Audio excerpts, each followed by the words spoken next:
출애굽기 33장. 주님께서 모세에게 말씀하셨다. 너는 가서 내가 이집트 땅에서 데리고 올라온 이 백성을 이끌고 여기를 떠나서 내가 아브라함과 이삭과 야곱에게 맹세하고 그들의 자손에게 주겠다고 약속한 그 땅으로 올라가거라. 내가 한 천사를 보낼 터이니 그가 너를 인도할 것이다. 나는 가나안 사람과 아모리 사람과 헷 사람과 브리스 사람과 히윗 사람과 여부스 사람을 쫓아내겠다. 너희는 이제 곧 젖과 꿀이 흐르는 땅으로 들어간다. 그러나 나는 너희와 함께 올라가지 않겠다. 너희는 고집이 센 백성이므로 내가 너희와 함께 가다가는 너희를 없애버릴지도 모르기 때문이다. 백성은 이렇듯 참담한 말씀을 전해 듣고 통곡하였다. 그리고 그들은 아무도 장식품을 몸에 걸치지 않았다. 주님께서 모세에게 말씀하셨다. 이스라엘 자손에게 전하여라. 너희는 고집이 센 백성이다. 내가 한순간이라도 너희와 함께 올라가다가는 내가 너희를 아주 없애버릴지도 모른다. 그러니 이제 너희는 너희 몸에서 장식품을 떼어버려라. 내가 너희에게 어떻게 해야 할지를 이제 결정하겠다. 이스라엘 자손은 호렙산을 떠난 뒤로는 장식품을 달지 않았다. 이스라엘 백성이 진을 칠 때마다 모세는 장막을 거두어 가지고 진 바깥으로 나가 진에서 멀리 떨어진 곳에 그것을 치곤 하였다. 모세는 그 장막을 주님과 만나는 곳이라고 하여 회막이라고 하였다. 주님을 찾을 일이 생기면 누구든지 진 밖에 있는 이 회막으로 갔다. 모세가 그리로 나아갈 때면 백성은 모두 일어나서 저마다 자기 장막 어귀에 서서 모세가 장막으로 들어갈 때까지 그 뒤를 지켜보았다. 모세가 장막에 들어서면 구름 기둥이 내려와서 장막 어귀에 서고 주님께서 모세와 말씀하신다. 백성은 장막 어귀에 서 있는 구름 기둥을 보면 모두 일어섰다. 그리고는 저마다 자기 장막 어귀에서 엎드려 주님을 경배하였다. 주님께서는 마치 사람이 자기 친구에게 말하듯이 모세와 얼굴을 마주하고 말씀하셨다. 모세가 진으로 돌아가도 눈의 아들이며 모세의 젊은 부관인 여호수아는 장막을 떠나지 않았다. 모세가 주님께 아뢰었다. 보십시오. 주님께서 저에게 이 백성을 저 땅으로 이끌고 올라가라고 말씀하셨습니다. 그러나 주님께서 누구를 저와 함께 보내실지는 저에게 일러주시 않으셨습니다. 주님께서는 저에게 저를 이름으로 불러주실 만큼 저를 잘 아시며 저에게 큰 은총을 베푸신다고 말씀하셨습니다.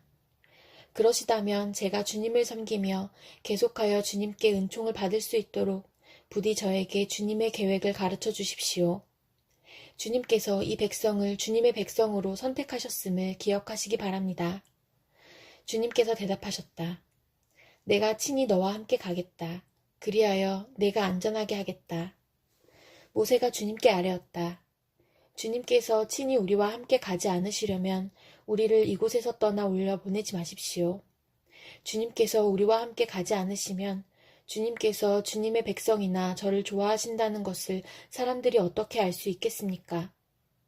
주님께서 우리와 함께 계심으로 저 자신과 주님의 백성이 땅 위에 있는 모든 백성과 구별되는 것이 아닙니까? 주님께서 모세에게 말씀하셨다. 내가 너를 잘 알고 또 너에게 은총을 베풀어서 내가 요청한 이 모든 것을 다 들어주마. 그때의 모세가 저에게 주님의 영광을 보여주십시오 하고 간청하였다. 주님께서 대답하셨다. 내가 나의 모든 영광을 내 앞으로 지나가게 하고 나의 거룩한 이름을 선포할 것이다. 나는 주다. 은혜를 베풀고 싶은 사람에게 은혜를 베풀고 불쌍히 여기고 싶은 사람을 불쌍히 여긴다. 주님께서 다시 말씀하셨다. 그러나 내가 너에게 나의 얼굴은 보이지 않겠다. 나를 본 사람은 아무도 살 수 없기 때문이다. 주님께서 말씀을 계속하셨다. 너는 나의 옆에 있는 한 곳, 그 바위 위에 서 있어라.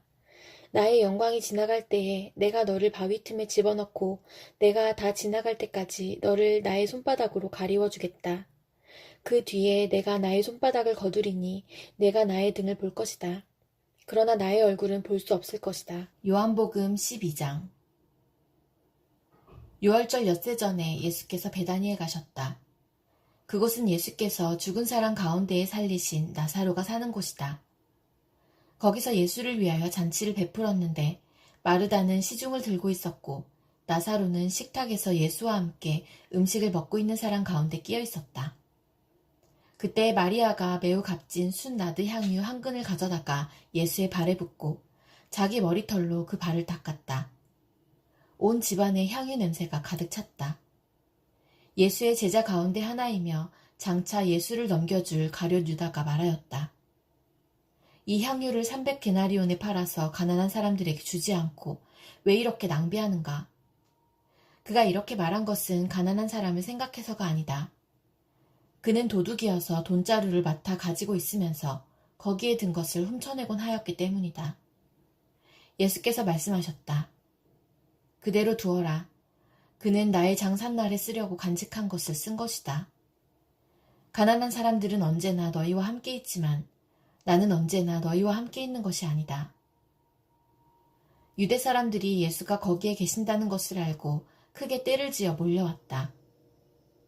그들은 예수를 보려는 것만이 아니라 그가 죽은 사람들 가운데서 다시 살리신 나사로를 보려는 것이었다. 그래서 대제사장들은 나사로도 죽이려고 모의하였다. 그것은 나사로 때문에 많은 유대 사람이 떨어져 나가서 예수를 믿었기 때문이다. 다음 날에는 명절을 지키러 온 많은 무리가 예수께서 예루살렘에 들어오신다는 말을 듣고 종려나무 가지를 꺾어들고 그분을 맞으러 나가서 호산나 주님의 이름으로 오시는 이에게 복이 있기를 이스라엘의 왕에게 복이 있기를 하고 외쳤다.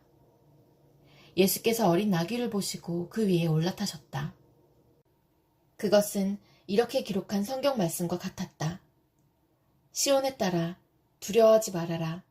보아라, 내 임금이 어린 나귀를 타고 오신다. 제자들은 처음에는 이 말씀을 깨닫지 못하였으나 예수께서 영광을 받으신 뒤에야 이것이 예수를 두고 기록한 것이며 또 사람들도 그에게 그렇게 대하였다는 것을 회상하였다. 또 예수께서 무덤에서 나사로를 불러내어 죽은 사람들 가운데서 살리실 때에 함께 있던 사람들이 그 일어난 일을 증언하였다. 이렇게 무리가 예수를 맞으러 나온 것은 예수가 이런 표징을 행하셨다는 말을 들었기 때문이다. 그래서 바리새파 사람들이 서로 말하였다. 이제 다 틀렸소. 보시오. 온 세상이 그를 따라갔소.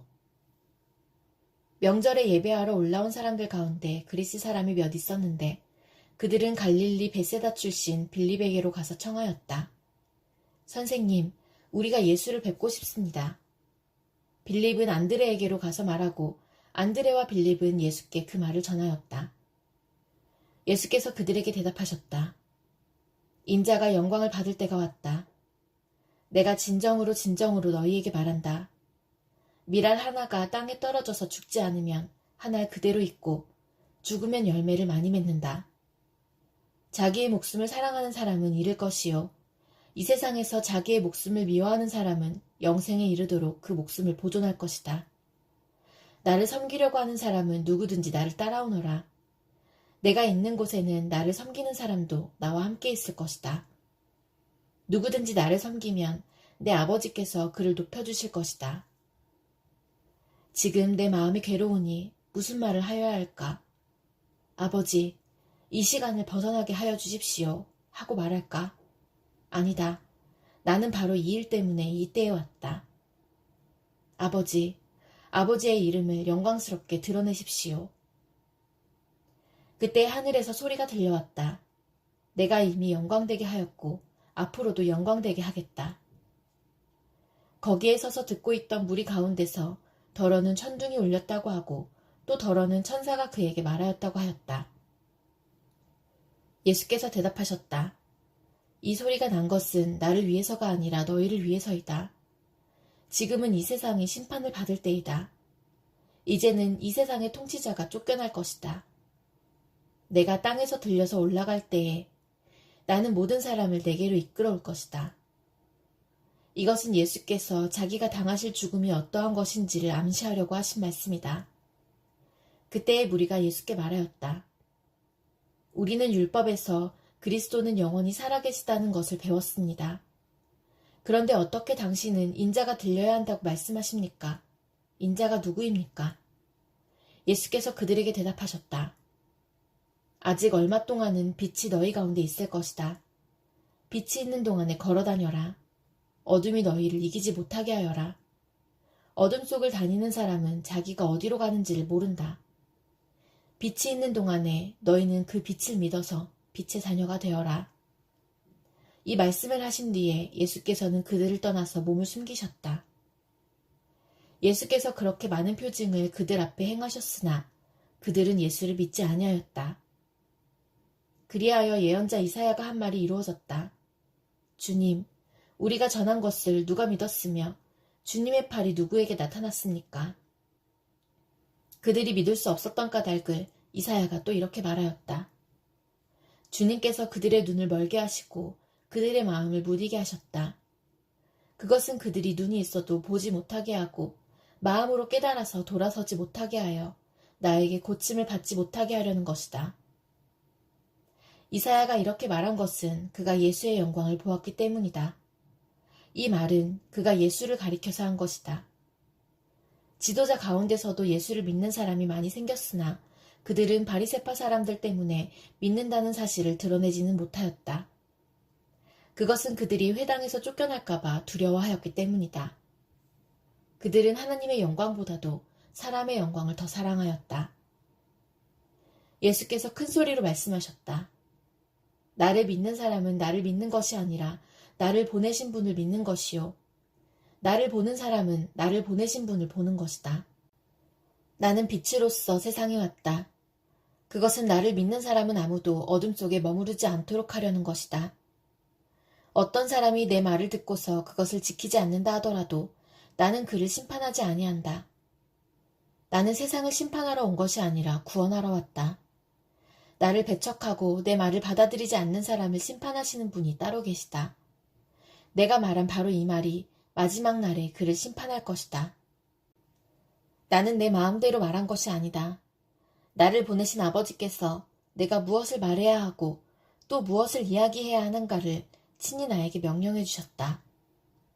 나는 그의 명령이 영생인 줄 안다. 그러므로 나는 무엇이든지 아버지께서 나에게 말씀하여 주신 대로 말할 뿐이다. 잠언 9장. 지혜가 7 기둥을 깎아 세워서 제 집을 짓고 짐승을 잡고 포도주를 잘 빚어서 잔치상을 차린 다음에 시녀들을 보내어 성읍 높은 곳에서 외치게 하였다. 어수룩한 사람은 누구나 이리로 발길을 돌려라. 지각이 모자라는 사람도 초청하라고 하였다. 와서 내가 차린 음식을 먹고 내가 잘 빚은 포도주를 마셔라. 어수룩한 길을 내버리고 생명을 얻어라. 명철의 길을 따라가거라 하였다. 거만한 사람을 훈계하면 수치를 당할 수 있고 사악한 사람을 책망하면 비난을 받을 수 있다. 거만한 사람을 책망하지 말아라. 그가 너를 미워할까 두렵다. 지혜로운 사람은 꾸짖어라. 그가 너를 사랑할 것이다.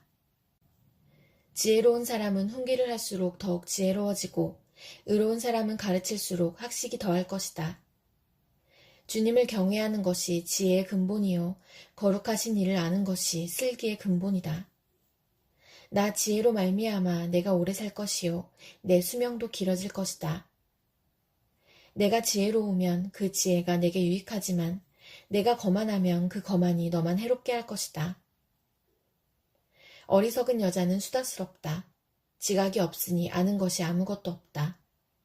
그러한 여자는 자기 집 문 앞에 앉거나 마을 높은 곳에 앉아서 제 갈 길만 바쁘게 가는 사람에게 어수룩한 사람은 누구나 이리로 발길을 돌려라 하고 소리친다. 지각이 모자라는 사람에게도 이르기를 훔쳐서 마시는 물이 더 달고 몰래 먹는 빵이 더 맛있다 하고 말한다. 그런데도 어리석은 사람은 죽음의 그늘이 바로 그곳에 드리워져 있다는 것을 모른다.